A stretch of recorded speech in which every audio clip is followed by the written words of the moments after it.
कर्म भूमि के दुनिया में श्रम सभी को करना है। भगवान सिर्फ लकीरें देते हैं, रंग हमें ही भरना है। ये धरती कर्म भूमि है। जो भी यहाँ पर जन्मा है अपना कर्म करना ही पड़ेगा।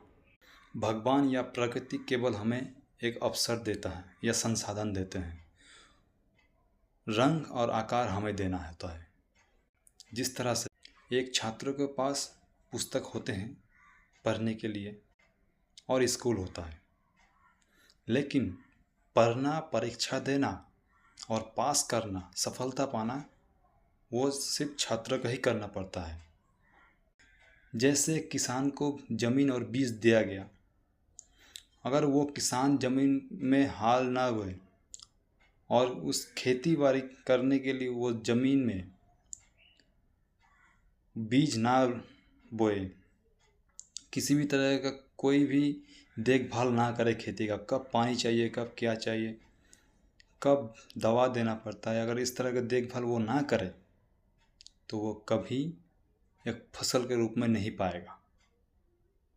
उसी तरह हम सभी के ज़िंदगी में भगवान अवसर देते हैं, संसाधन देते हैं, लेकिन बाकी काम हमें ही करना पड़ता है। अगर वो किसान वो बीज और ज़मीन लेकर बैठा रहे, सालों बैठा रहे, फिर भी उस ज़मीन से वो फसल नहीं उगा पाएगा।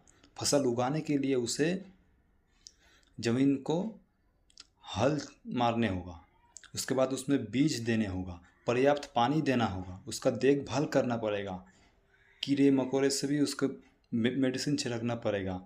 फिर टाइम होने पर, वक्त होने पर उसे काट कर घर ले जाना पड़ेगा।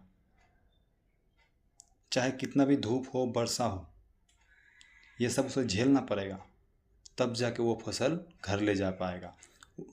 उसी तरह हर एक इंसान को चाहे कितना भी तकलीफ़ हो, दुख हो, किसी भी तरह कोई भी प्रॉब्लम हो, उससे अपना जीवन में सफल होने के लिए मेहनत खुद करने पड़ेगा। कोई दूसरा कोई मदद नहीं करता। भगवान सिर्फ संसाधन देते हैं, आपको रास्ता देते हैं, लकीरें देते हैं। उस लकीर में रंग आपको भरना है। आप जैसा रंग भरिएगा उस तरह का रंग होगा अपने जीवन में। जीवन में हमें किस्मत या भगवान के भरोसे बैठना नहीं चाहिए। भगवान को जो देना है वो तुम्हें दे दिया है, अब बाकी काम आपका है, वो तुम्हें करना है। सीधा सा मतलब है भगवान ने तुम्हें काम करने की शक्ति और अवसर दोनों दिए हैं, लेकिन उस अवसर को सफलता में बदलने का काम तुम्हारा है, वो भगवान नहीं कर देंगे।